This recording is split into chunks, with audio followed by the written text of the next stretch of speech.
Welcome to Russian History with Dr. Brovkin and Contemporary Issues with Dr. Brovkin. Something happened yesterday that merited specific attention to the change of circumstances in the current war between Russia and Ukraine. For the first time, a bunch of aircraft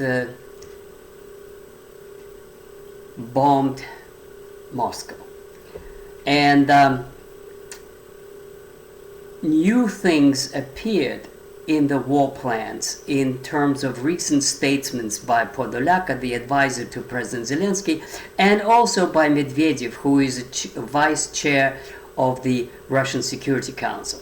So today's topic needs to be addressed is what is new in the war aims of the two parties, the Ukrainians and the Russians. Something is happening that merits specific attention because it's very dangerous. So, just to remind you, in January, the Ukrainians were quite explicit about their war aims and were preparing an offensive, which hasn't happened yet. And the entire spring months, the whole world was just discussing the forthcoming Ukrainian offensive. They were quite explicit how much they wanted.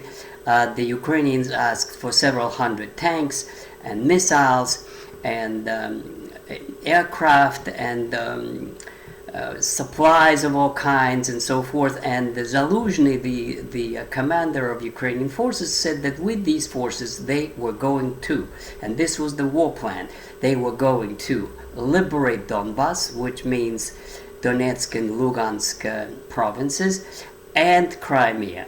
How they were going to do it, they actually quite explicitly explained the plan. The plan was to break through in the Zaporozhye direction, which is the closest to the Azov Sea, to retake Mariupol, and then the road would be open to Crimea. How they were going to take Crimea? Very simply, they said they were going to blow up the bridge that Putin built connecting mainland Russia with Crimea. That would make Crimea impossible to supply, so the argument went, and the Russians would withdraw exactly like they withdrew from Kherson, with the same kind of logic.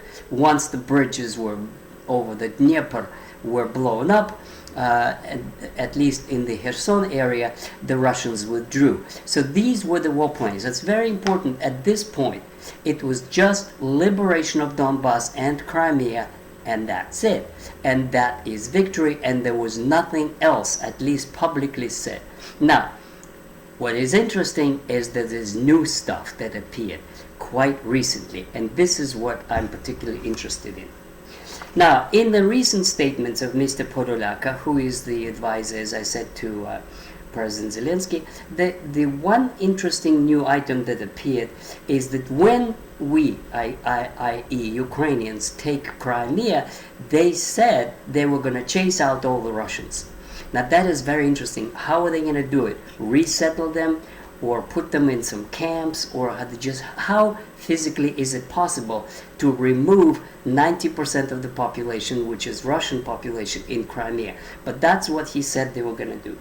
Also, quite recently, he admitted that Ukraine is behind, at least the Ukrainian special services are behind the assassination attempts on various Russian leaders, and that they have a list, and they said, we will, that is a quote, we will and will continue to kill the Russians. And presumably he meant not all Russians, but specific leaders of Russian nationalist movement or whatever.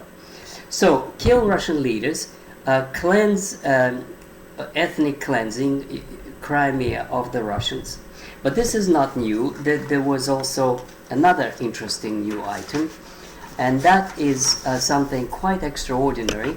The plan was to have Russia pay reparations for the war as a party that lost the war, and the number is not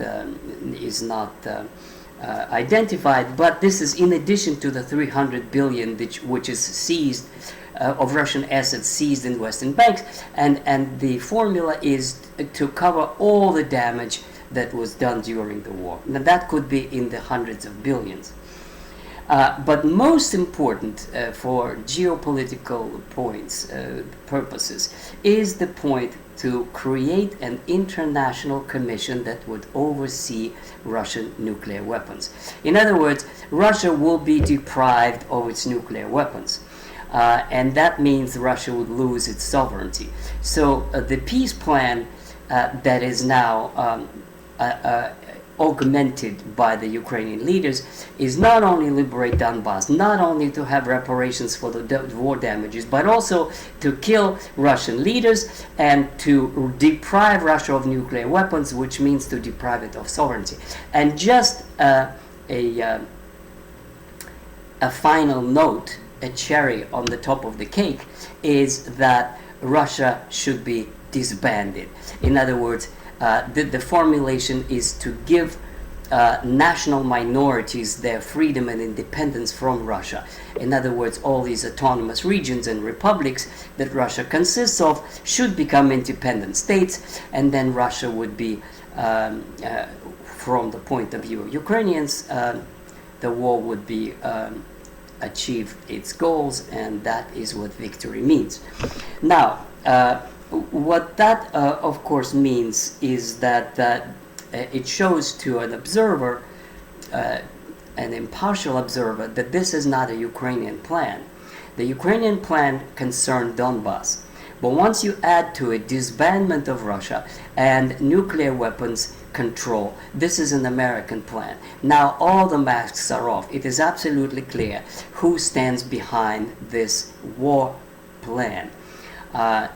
This is the United States, and now it is clear as ever that it is the United States that's using Ukraine in its war against Russia. And particularly notorious was a statement the day before yesterday by American senator visiting Kiev that the best investment America has done is to invest in killing more Russians. Now you can imagine what kind of reaction this makes, these kinds of war plans in Russia itself. And I'm trying to follow very attentively what the Russian media is saying and various public figures and debates and so forth. And what can I see is that there's a kind of a certain radicalization of these views. At least recently there were, like about January or December, the war plans that were officially stated were liberation of Donbas. And then nobody wanted to say anything more. How far the Russians would go. Medvedev would say just far enough, or Lavrov would say far enough to prevent the missiles from reaching Russian territory. Now it is also being discussed in much more radical terms. Just the other day or yesterday, the governor of the Belgorod province said that they're being hit daily, and that the only solution would be to occupy and annex Kharkov territory, Kharkov province, and that would move the border for about 100 kilometers, and then Belgorod would be safe. Now also, there are more and more talks that Russia, for strategic purposes, has to advance to Odessa and liberate all of Russian-speaking territories, which means the left bank of the Dnieper River, and then also Odessa and Nikolaev, the Black Sea coast provinces. And now, it also means that there is a kind of a radicalization in Russian war aims. Now, these are not official.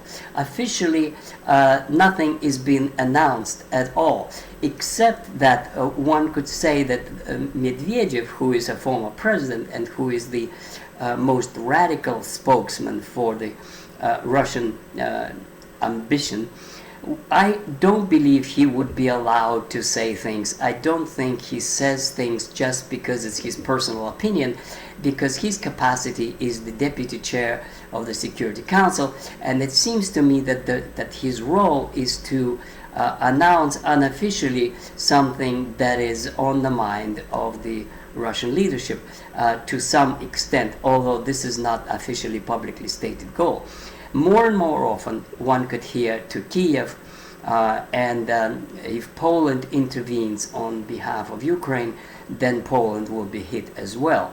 Now, obviously, this sounds all very dangerous in a sense that there's a kind of a radicalization on both sides. Russia is openly claiming as its war aim that there will be no more Ukraine after the war, and now Ukraine is saying the same thing. If they win, there will be no more any Russia. Now, obviously, the Russian public opinion reacts very strongly to these things, that even the critics of Mr. Putin, none of them would officially admit what they want is to destroy Russia as a state and to break it up into pieces and to give control of nuclear weapons to the Americans. The platform like this is nothing short of mobilizing all the Russians in support of the government and to confirm the Putin's claim that NATO is conducting a war against Russia. And finally, a couple of words is on what is next. Now, Russian army has been inactive for at least 6 or 7 months ever since the mobilization. All the analysts are discussing what comes next after Bakhmut.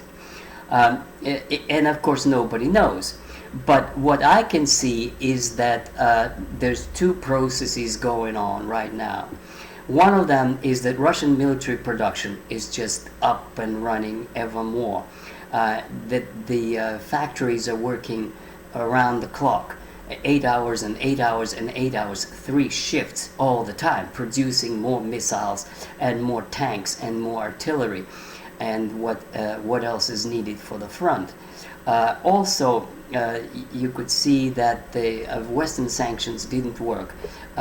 If Western Europe is sinking into some kind of decline of production or maybe even a recession, Russia is expected to have a positive 2% this year, despite all the sanctions and all the Western companies moving out. And of course, they're building up the military. There's more and more volunteers, there's more and more reservists, there's more and more tanks. So my impression is that Russia is preparing for its own offensive. They're not shouting about it like the Ukrainians are. They're quietly working and preparing. My anticipation is that in the coming months there will be a Russian offensive, and the question is only how far they will go. Will they go to Odessa? Will they stop at Kharkov? Will they go to Kiev or all the way to Lvov, which the Ukrainians call Lviv and the Germans Lemberg? We shall see, but at least now there's a kind of a definite new stage of radicalization and animosity. Thank you. If you like what you hear, subscribe to my channel. Thank you. See you next time.